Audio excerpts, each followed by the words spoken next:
Marcus, welcome to the podcast. It's great to be here. I think we're going to have a great conversation today. Yeah, I think we always do. All right. So, Marcus, I love your new book, The Visual Sale. Thank you. And you're welcome. How to use video to explode sales, drive marketing, and grow your business in a virtual world. I'm also still enamored with your first book, They Ask You Answer. So my questions are going to draw from that one a little bit as well. When you tell artists to use video to sell their art, I think many of them, they probably think that you're talking about like technique. Shooting a straight video of their of the piece and saying, "Hey, look, here's the piece." Or and technique to demonstrate their demonstration techniques. And so I'd love for you to elaborate on that and touch on the idea that we talked about recently with explaining some of the meaning behind the paintings the artist. Yeah, I think this is like, in the art space, sometimes there's a debate about do you let the viewer interpret the piece, or do you help the viewer understand the piece? And I have a pretty strong opinion on this because it's one of those things where kind of like a book. So, obviously, Caroline, you've read my books. Yep. They say a thing, right? They explain a thing, and that gives people a framework to take action, to understand. Yep. But yet, people still receive the message in their own way based on their situation and their context, right? In this case, maybe their business, their goals, their aspirations. When it comes to art, I believe that as the artists, that if we can show the story behind the art, the significance of it grows dramatically. I can remember one time, this was made so clear to me when my oldest daughter, she all my daughters are into art. I got 3 daughters. They're all into it. But my oldest one went to school for art, went to university, took art. And when she was 14, she did a really beautiful piece, and she created a time-lapse video from it. And I said, "Oh my goodness, this is amazing. This is amazing," because I am not an artist in terms of painting. It's one of those things I wish I could do, have not developed a skill. And so I saw it and I said, I need to show this to my community. And so I showed it to my community, and immediately there was I want to buy that. And there's multiple offers. Now, if I had just shown a piece of art, would they have wanted to buy it? Probably not. But what I showed was the video of her producing it.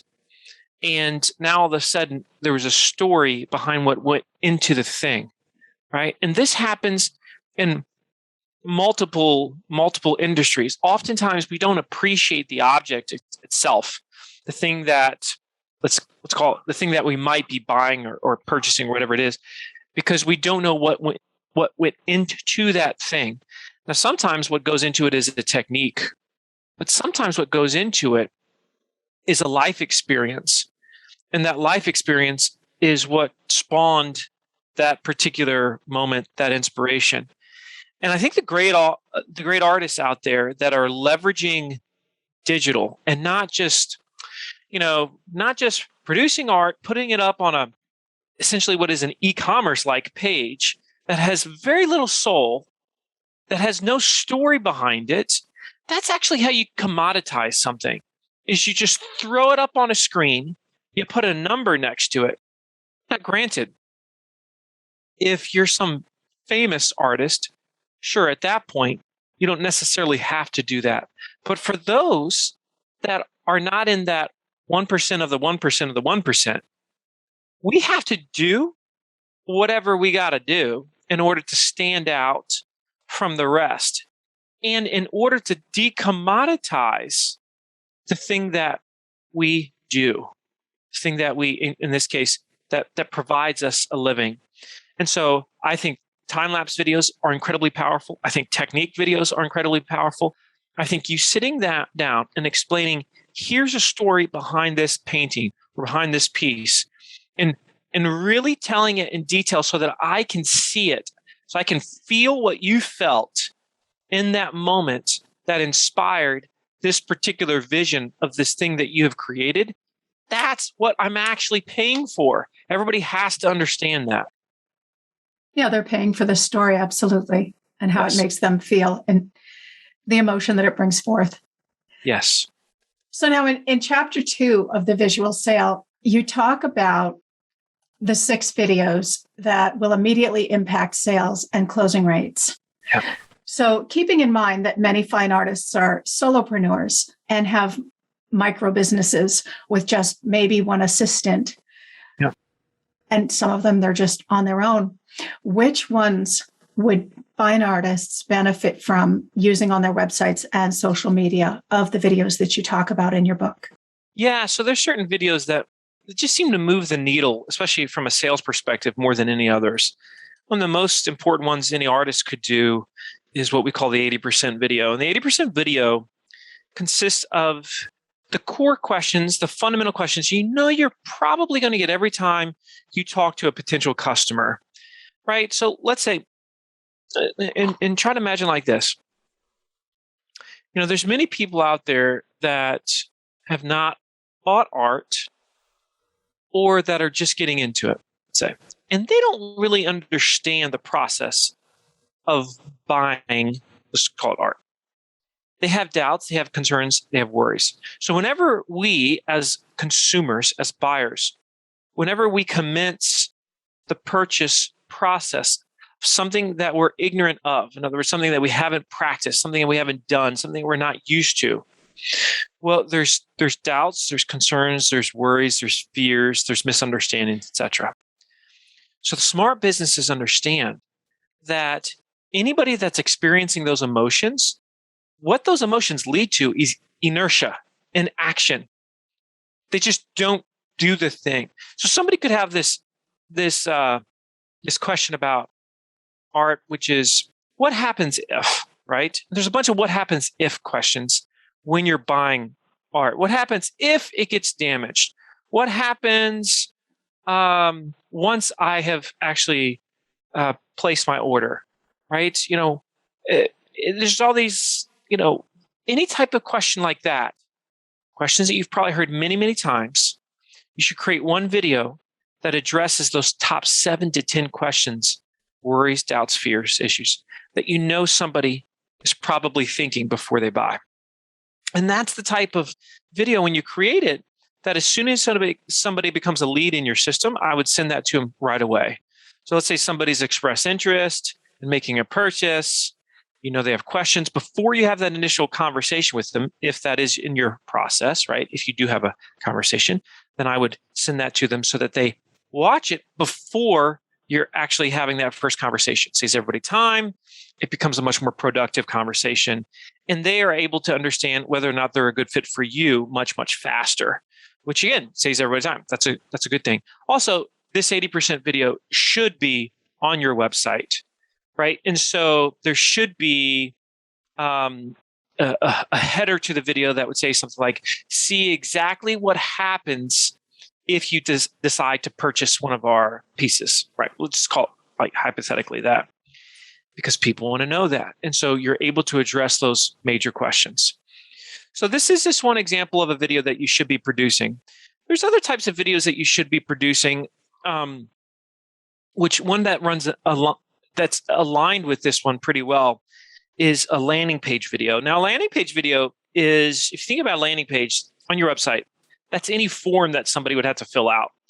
And when somebody fills out forms, like, giving you their information, there's certain fears that come along with that. Like, what are you going to do with my information? Are you going to call me? Are you going to spam me? Are you going to, what's this process going to look like if I fill out this form? And so if you produce a video and you put it next to that form, on your website, where that form is, then what you're going to find that magically conversions go way up, but you got to address those fears directly, specifically. Okay. And so the video might sound something like this. So you're sitting there right now and you're saying to yourself, should I fill out this form? What's going to happen if I fill this out? Are you going to call me to death? Are you going to spam me? What's going to happen? So here's exactly what's going to happen if you fill out this form. So you just do it in a really relaxed way. And we've done the math on this with my agency, and the conversions really to skyrocket. So when you overcome people's fears, they're just basic doubts and concerns. It's really amazing how much you can advance the cause. You can advance your business. So that's another one. Here's another type of video that you could produce that's really effective. Depending on what your business model is, let's say you get commissioned to do specific pieces. So we strongly suggest everyone has customer journey videos. So a customer journey video is aligned with the hero's journey with Disney. So every Disney movie is basically got the same 3 parts. First part is the day everything went wrong for the main character, like the problem they had. The next part is the journey they went on to solve that problem. And oftentimes the journey includes a guide. And then the third part is where they are today because they solved the problem and went on that journey. In other words, happily ever after. So those are 3 parts of the hero's journey with Disney. So with your art customers, think about it for a second. How many have come to you with a need and you solve that need? And because you solve that need, they're better for it. And many of those people would love to talk about that. And so have them or work with them to create a simple video that talks about, hey, here's the need that I had. Here's the struggle that I was having, or here's what I wanted. Here's what I envisioned, but I didn't know how to bring it to reality. So I reached out to Caroline Carlson, right? And so then you talk about the journey that you went on together. And then you can talk about, and because we did this, this is the result. That's really, really powerful. Customer journey video, super, super effective. So there's other ones. I would say those are 3 that are like absolutes that I would strongly consider in any business, but certainly if I was an artist. Now, one of the videos that you do talk about in your book is the fit video, which you mentioned. Mm-hmm. Is that something that is relevant to artists and helpful to them, or is that something they can just skip over? So I love the fit, defining fit in general.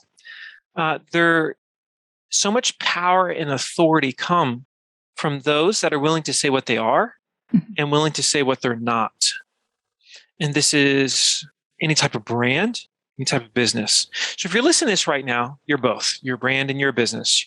You might not even be generating revenue, but you're a business that's there's many businesses inside of you. You just might not have pursued them yet, but they're there.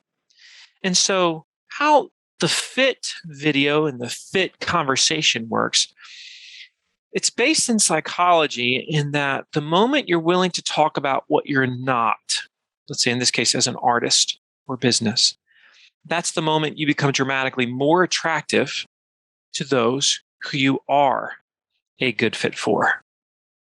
And so if you think about that, let's say once again, there's a specific specialty that you have. And you're very open on your website and your messaging. You say, so if you're looking for this, and this type of art or this type of artist, I'm probably not the best fit for you. But if you're looking for this, and this, well, then our work, my work, might be a great option for you. And what happens when you do that is the person that's watching, actually wants to find the fit.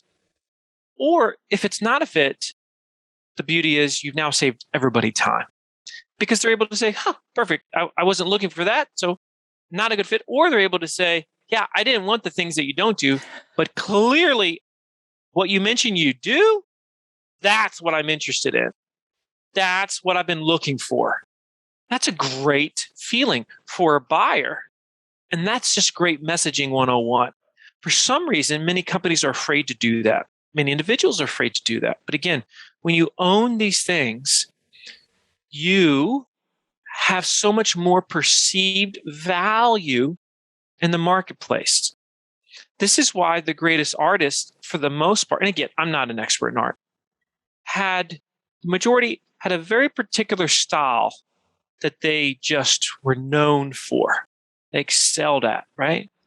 And so the idea that you would see somebody that is known for something, that they would try to be known for 10 other styles, that is going to water down their actual value as a professional.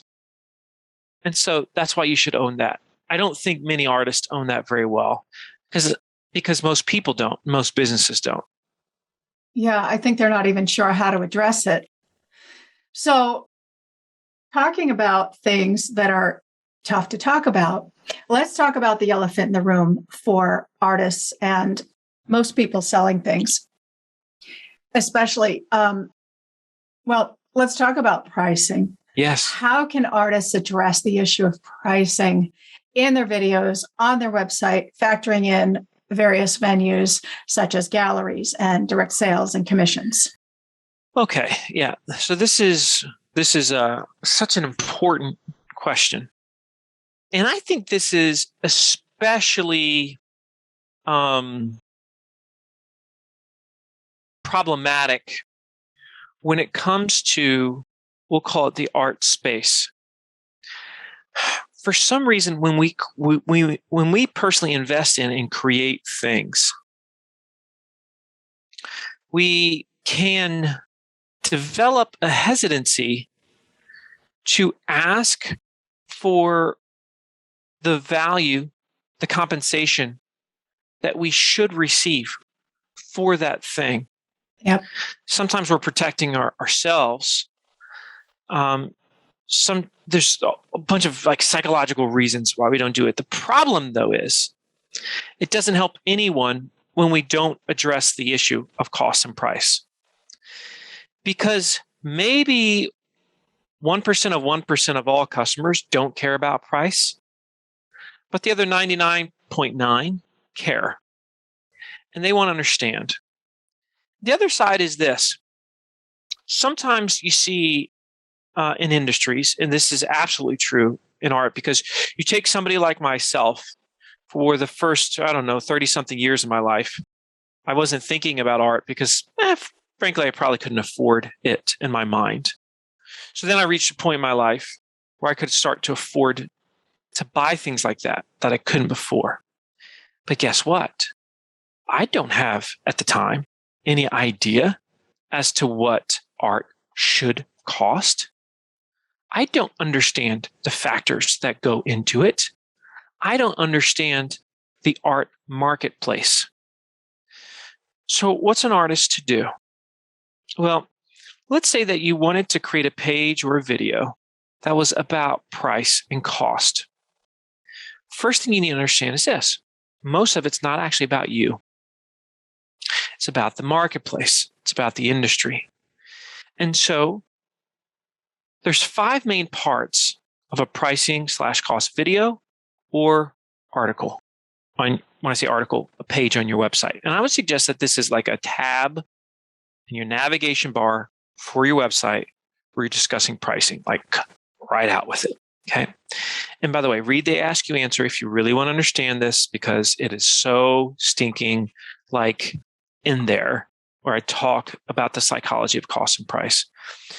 But if you want to do this the right way, here's what you do. Part 1, what drives cost up in the industry? Okay, so in other words, we'll call it this, simply speaking, why is some art so expensive? Or what makes art more expensive? Number 2 part, what makes some art cheaper, less expensive? Part 3, which is not the same as part 1, even though it's going to sound similar. Part 3, why are some artists or businesses, but artists, more expensive than others? Part 4, why are some artists less expensive than others? There's a variety of reasons for this, isn't it? Right? So these are things these first four, that defines the marketplace and value in the marketplace. This teaches somebody that's ignorant, like I was, about the marketplace, so that I'm able to read it and say, okay, now I understand. Now I really get what dictates cost and price, what I should be looking for, why I'm seeing what I'm seeing. Now, the fifth part is roughly, what do you charge? Now, somebody might be hearing this right now and they're just like, well, Marcus, everything is just variable. Sure, that's fine. We'll talk about variability then. It's the same thing for me as a speaker. Okay. So I have a pricing page on my speaker website, and it talks about different cost and price components of the speaking industry. How when you just get into the business of speaking, somebody's just starting off, oftentimes it's like $0 to $1,000 for an event. And then the next tier up is $2,500 and less. Then the next tier is $5,000 less. Next tier, $7,500 less. Next tier, $10K less. Next tier, $12,500. Next tier, $15,000. Next tier is $20,000. Next tier is $25,000. Next tier is $30,000. Next tier is $35,000. And then you become celebrity status. That's roughly how the speaking industry works. And so I openly explain that. Not everybody understands. So you can't assume everybody is an expert. And that assuming that is what's called the curse of knowledge. It's pretty prolific in the art space. So you think everybody understands the industry, they understand the game, they don't. And what that does, the curse of knowledge, it limits many, many people from entering the industry because they don't feel like they get it. They don't feel connected to it. They have reservations about it. And all boats sink because of that. If you want all boats to rise, we openly talk about the thing. So that's the quick 101 on cost and price. Let me say one other story about cost and price. Please. And this has to do with my speaking career, because a speaker is an artist on stage. I create art with my words and my message and the way I move, the way I sound, and the way I make people feel. It's the same thing as an actual piece of art, right? And anybody that's an artist, whatever, they get that. And people will come up to me and say, they'll watch me speak, first of all, and then they'll quickly come up to me and they'll say, hey, man, this is great. I might want to bring you in. How much do you cost? Now, a lot of speakers don't want to necessarily address that question. And especially it can start to get more and more weird over time, the more expensive you get, potentially. Maybe not, maybe so. So one time I was at an event. This is probably 5 years ago. And I was with a friend of mine who was also speaking. His name's Phil Jones. And he wrote the book, Exactly What to Say. And a bunch of other books similar to it, but Exactly What to Say. So if you want to get better at sales, listen to Phil Jones, read some of his stuff, get his book, Exactly What to Say. And so Phil comes up to me, he says, we're talking, and he says, so how much are you charging these days? And I recall looking down, and I said, no, this is probably like 3 years ago, excuse me. I looked down for a second. I said, yeah, I'm about 12 to 15 at this point. So 12 to 15K per event when I do an event. And he says to me, he says, Marcus, when you learn to not look down when someone asks you that question, and you're able to answer it without flinching and with full confidence, it's going to change your career and your trajectory. And I thought to myself, son of a gun. I didn't even realize I was doing that. So because I hesitated, because I looked down somewhat, I hummed and hawed a little bit. That showed doubt in my value as an artist, as a speaker. And these subtleties send messages. So just remember that as you're listening to this right now, and somebody asks you the value to the marketplace of your stuff and what you charge, do not flinch. Practice saying it in a way like almost as if you said, "Isn't that awesome?" So someone says, "Marcus, how much do you charge?" It's about $15,000 on average, but that's the average, 15,000. Isn't that awesome? Right? Like, you literally want to have that feeling when you say that. So that's a great lesson from Phil Jones. And hopefully it's a lesson for those that are listening to this right now, because I know there's a bunch of people that are listening to this right now that are suffering from this very issue. Oh, yeah. Well, and you can feel the difference.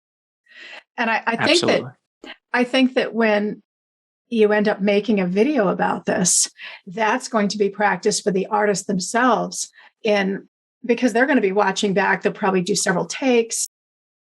They're going to be seeing their own mannerisms in discussing this issue. And I think that'll make them stronger in taking on the issue live in real life or on video anytime they're asked. Yep, that's exactly right. And then it permeates into other areas of your life. Yes. And isn't that awesome? Right? Because you just start to have a different vibe about who you are and your sense of self and self-worth.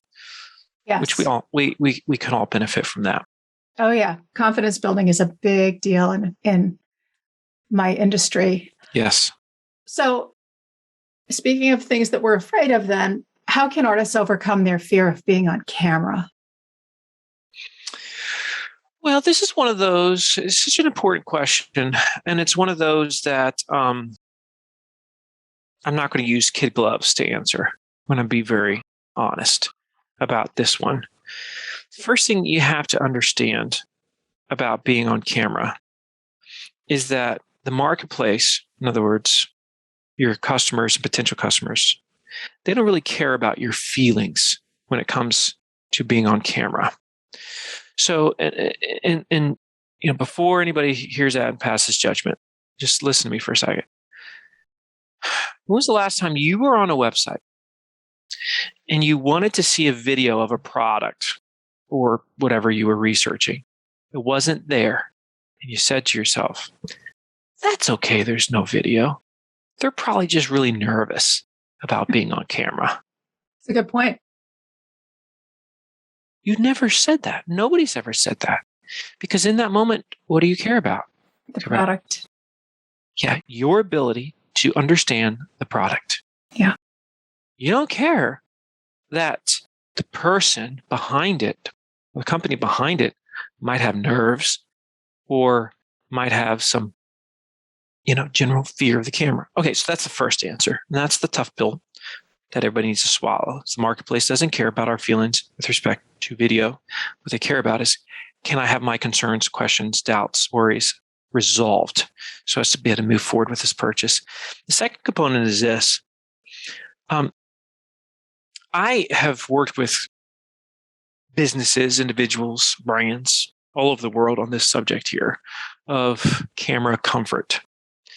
And I can tell you that if you go to most people, especially like sales teams, which constantly resist being on camera, and you say, "Would you consider yourself a people person? Like, are you good with people?" Most are going to say, "Yeah, absolutely." And then if you say, "Are you good on camera?" And all of a sudden they're like, oh, I don't know about that. Well, see, that means there's a major disconnect. Because the moment you truly start to see the camera as a person, which is very possible, by the way, everything changes. Everything changes. But you have to see the camera as a person. I see any camera that I'm talking to as my audience. I don't see it as a camera. And I treat it like I'm sitting down with somebody let's say at the cafe, and just enjoying a conversation with them. That's how I am on video.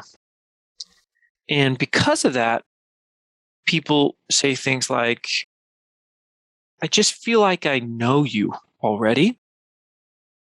And you just seem so agreeable, right? Little things like that, right? This is what people say.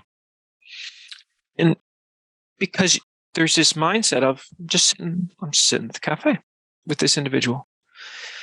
Third thing about video is actual technique. And let me just share just a couple of the most simple techniques that can make all the difference when it comes to video. The most important technique is what we call the no-stop rule. And the no-stop rule, it simply works like this, that you tell yourself, when I hit this record button, or when somebody says action or go, and no matter what happens after that moment, I'm not going to stop. I'm going to keep going. Follow my face, keep going. If I forget the English language, I'll keep going. No matter what happens, I'm going to keep going. I will not stop. And there's a variety of reasons why you shouldn't stop here, though. Let's analyze why real quick. Number one, you might be able to edit it out afterwards if it's that bad. Number two, people appreciate natural. They appreciate imperfection. That's very endearing oftentimes. And you're imperfect when you speak to people in person. So once again, when was the last time you were with a friend or a loved one and they said, "Oh, how was your weekend?" And you started telling them about your weekend. And then 5 minutes into your story, you said, "Oh, I just totally screwed that up. Can I just start the whole story over again?" It's never happened. You don't do that. So once again, we should not be treating the camera differently. We follow the no-stop rule in like 99% of our communications. Believe it or not. With friends, families, loved one, you're constantly following the no-stop rule. It just so happens that when we turn this little electronic device on and we record, we change completely, dramatically, drastically the way we've been communicating for thousands of years. Shouldn't do that. Won't help you. The other side to the no-stop rule is that this allows you to work through the thing and complete your first draft. So let's say that you were creating a video that was an explanation behind a piece of artwork that you created. Well, you shoot the video, you follow the no-stop rule, you work all the way through it, and at the end of that, you say to yourself, "You know what? I think I can do that better." But the good thing is now, when you go to record it again, you've written the entire first draft. You didn't write half the first draft, stop, and then try to do it all over again. Because guess what? That's like, think back to college or university. Imagine you have a term paper due. You write the first draft, but you write it 50% through. You stop. Then you start in your second draft. Guess what? Half of your second draft is your first draft. So that's a problem. This way, you work out the kinks. And what's powerful is, yes, oftentimes, if you do it again, it'll sound better because you now just became more fluid and you were following the no-stop rule. But also, you're going to find the better you get a video, because you're going to get more natural, you're going to get more relaxed, you'll be able to do videos on one take all the time. So I shoot tons of videos, probably 90% are one take. Why? Because I'm always following the no-stop rule. I don't really care if I mess up. I'm just not that into it. I'm much more into moving forward. I focus on what's ahead, not what's behind. The last thing I'll say about simple techniques for camera, don't forget to smile. So before you start recording, we have what's called the 3-second rule. So we teach to hold a smile for 3 seconds before you start talking. Hold the smile for at least 3 seconds before you start talking. And so you're smiling, and then as you're smiling, you hit the record, and you're coming off of your smile when you start. So you don't want to go into your smile when you start speaking. You want to come off of your smile when you start speaking. And immediately, the first image that person, the viewer, will have of you is going to be one of positivity, positive energy and a giver, if you will. That endears people to you. So, yeah, 3-second smile. It works. Those are my tips. They're simple, but they work. That's huge, because when I recorded my first video, I noticed I was thinking in terms of smile when you speak. And then I discovered very quickly that when you smile, you truly smile all the time. When you speak, it looks like this and it doesn't work. So you have to be natural. Yeah, you want to be natural. It's interesting too, and this is, everybody's really dealt with this since COVID, but some people turn the cameras on, don't turn their cameras on to be able to see themselves when they're talking on camera. I always like to see what the audience sees. So I actually want to see myself.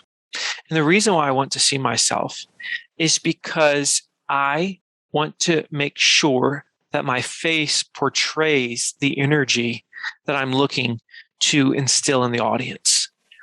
And so there will be times when I catch myself and say, hey, man, frowny pants, what's wrong with you? Come on, pick it up. Just smile a little bit more, buddy.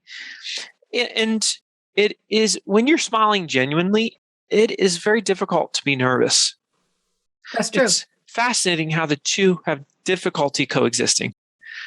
And so there is such a thing as a nervous smile, but then there's the genuine smile. So when you smile genuinely, it is very difficult to be nervous. And then your best self can show up. That's what we all want.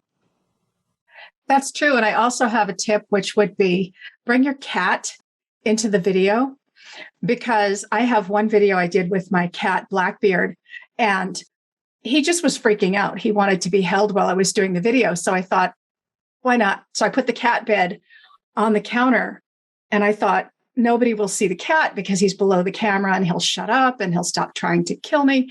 So I'm talking, and the cat you start seeing, the cat starts trying to attack me. And so bring the cat up into the camera, introduce him. And it just got to, the cat was on my head. I ended up actually cutting a blooper reel, but I was not concerned about the camera anymore because I was pretty much in fear for my life. But, it's great, right? Because we learn from those moments and we're like, you know what? Yeah. I can be like that more often. Oh, yeah. My truest self, and our truest selves is what we want to be, because it's really fatiguing to try to be anybody else, right? That's right. Well, and I started including the videos with the podcast interviews when I switched over to Zoom, because I was using Skype and the connection wasn't as reliable. If I was streaming, it would buffer, and I had to worry about the audio quality. But now I really have no excuse. And I know in my heart that whether or not my listeners, some of them want to see me and get to know me better by video, but they also want to see my guests, and I don't want to cheat them of that. So, it's always a work in progress. Yeah. And not everybody will necessarily want to see, but for those that do, they're going to have a different connection. And that's the essence too of the Ask You Answer. It's saying, okay, what does the marketplace want? Some might want this, some might want that. So I'm not going to limit some. I'm going to say, here's some different options for you.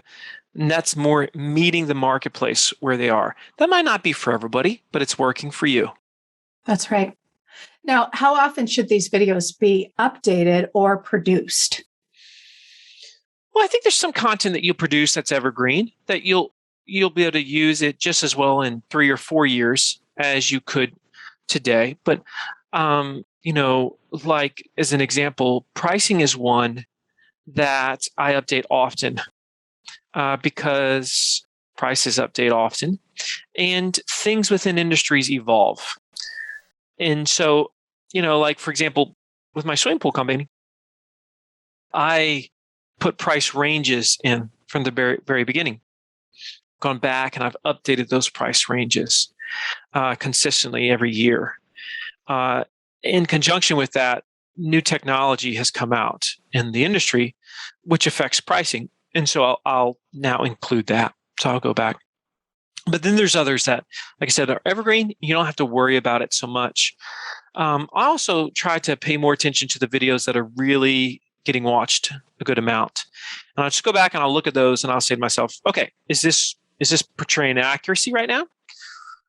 Or is it becoming outdated? It's one of those things where you don't want to just replace stuff just because you're bored with it. That's not a very smart business model. A lot of people have changed their website and found out very quickly, like, oh my gosh, like what happened to my conversions? What happened to my traffic? The problem was you were bored with your website. And so you went and you just gutted the whole thing. And it ended up not working out in your favor. Now, granted, I'm certainly a pro like evolution of websites.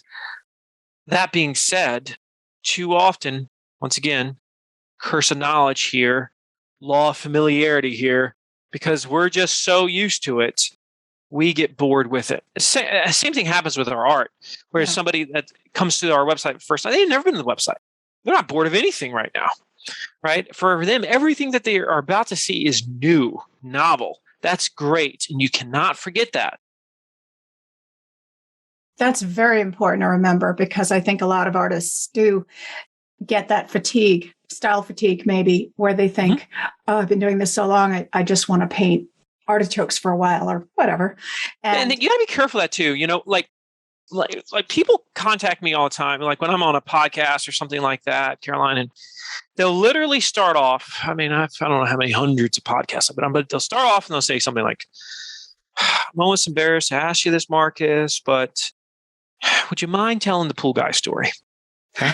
Now, if anybody's ever read the Ask You Answer, you'll know that I own a swimming pool company. That's where I started. It became the most trafficked swimming pool company in the world because we use a strategy called They Ask You Answer. Okay, and that's the super quick version of a story. Now, I have watched people that had brands that were doing well. They got tired of telling their story. And they wanted to be known for something else. They didn't want to be that guy or that gal or that person anymore. And so they distanced themselves from that story. And their brand suffered because of it. So when people say to me, I'm really sorry to ask you to do this, I'm like, oh, wait. Like, being a pool guy changed my life. It brought me a life of adventure, of financial freedom. Why would I ever hesitate to share that? Because I also understand that most people that hear it when I'm talking are hearing it for the first time. Yeah. So if people are calling me, like, I'll go to different countries. Somebody say, "Hey, you're that pool guy, right?" Yeah, I'm that pool guy. Yeah.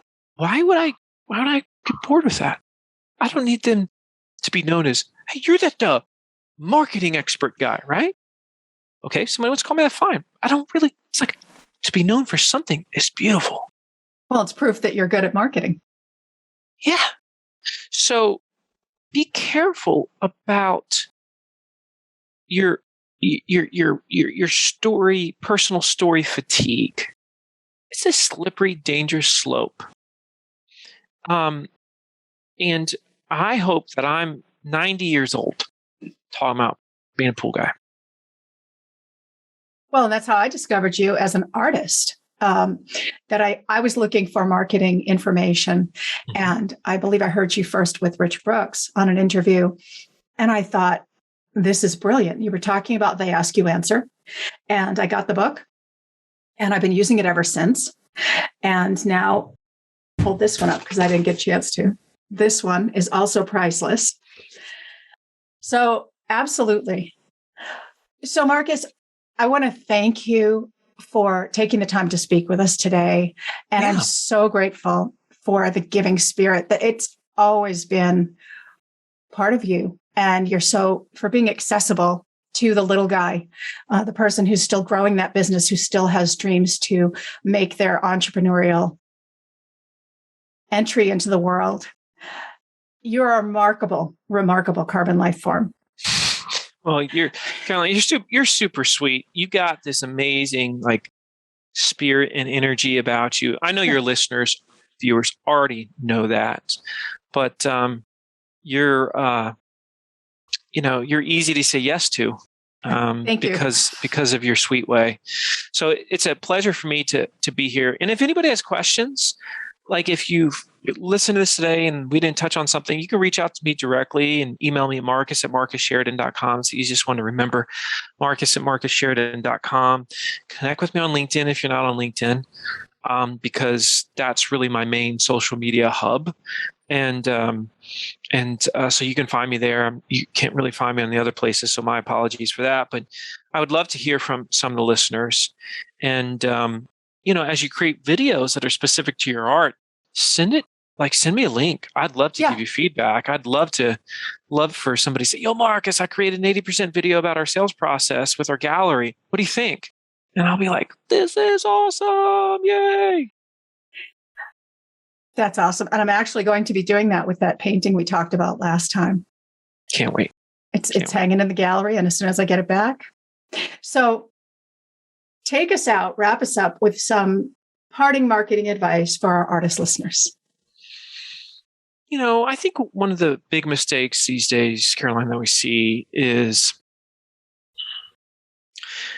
you hear constantly things like be everywhere. Oh, you got to be on Pinterest. Yeah, you got to be on Facebook. Oh, you got to be on Instagram. Oh, you got to be just like. But the truth is you don't. And the reality is for 99% of us that are listening to this right now, we can't be everywhere and be effective. That's naive. So you're so much better off becoming a master of one than trying to be good at everything and being a master of none. And so don't just be okay or present and accounted for on Pinterest, Instagram, Facebook, fill in the blanks. Instead, say, okay, this is my lane. I'll be really good at this thing. I'm going to crush it here. That's why I personally crush on LinkedIn. I'm good on LinkedIn. And LinkedIn has served me way better because of the fact that I have a specific focus on LinkedIn, right? And when I started my swimming pool company doing the Ask You Answer, so we're going to produce great content. That's what we're going to do. We're going to focus on the blog. We didn't do social media for years. Then we said, let's be great at YouTube. So once you get great at one, then you've earned the right of passage to the next. You've got proof of concept. So, okay, now you can move. But at least get momentum, at least prove that you're there, that you're strong before you get distracted to the next shiny object that's out there. TikTok, it can wait, friends. It can wait, I promise.